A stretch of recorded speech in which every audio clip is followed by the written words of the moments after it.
Have you guys ever wondered why we sleep and what happens when you are asleep? Well, today, let's go ahead and find out. For a long Sweet. time, it was just something that happened. Everyone assumed There's that us, our boys. brains were hitting the reset button and just turning off for a while.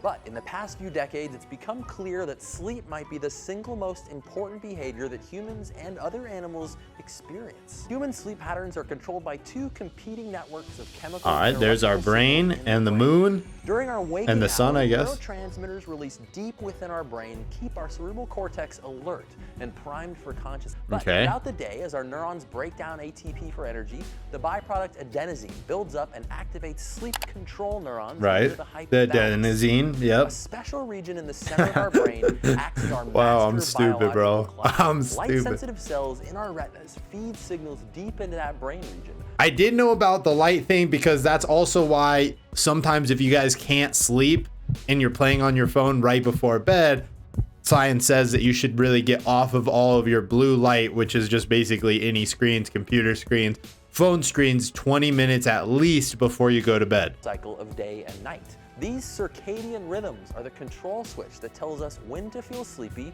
or awake.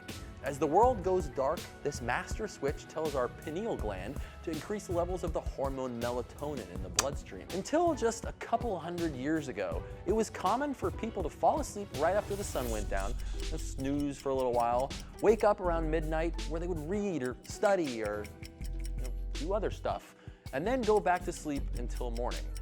Modern experiments have suggested that if people are kept away from artificial light, so when do people do stuff? Between 12 and 2 a.m.? Yet, most of us insist on sleeping the whole night through.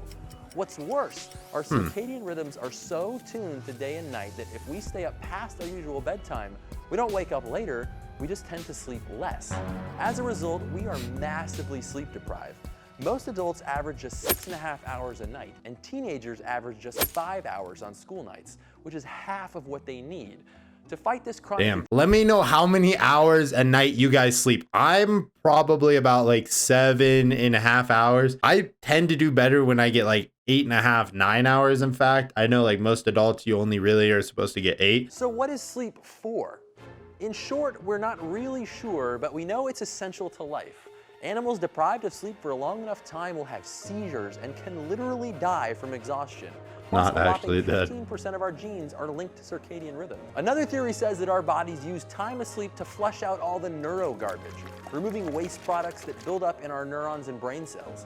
And decision-making regions of the brain like the prefrontal cortex, well, they don't get any downtime while we're awake. Like, even if you're totally relaxed and you think your mind is clear, your prefrontal cortex is still prefrontal cortexing. I mean, just try and think about nothing. Go ahead. See, you're thinking about not thinking.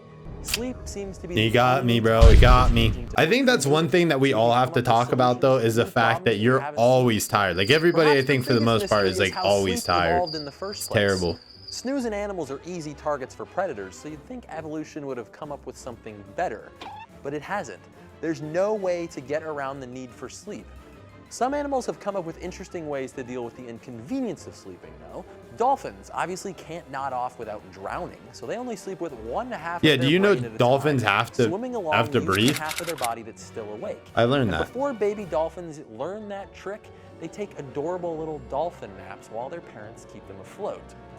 Sleep or similar patterns of rest are seen so universally throughout the animal kingdom that they must have an dolphins ancient can origin. drown. That's and crazy. One clue comes from a tiny ocean-dwelling worm.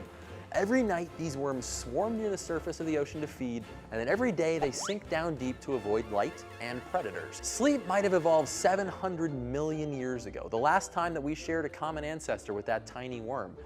It's pretty important. So maybe we should all make a little more time for it. If you want to learn more about the science of sleep, one book that really helped me is Dreamland: Adventures in the Strange Science of Sleep.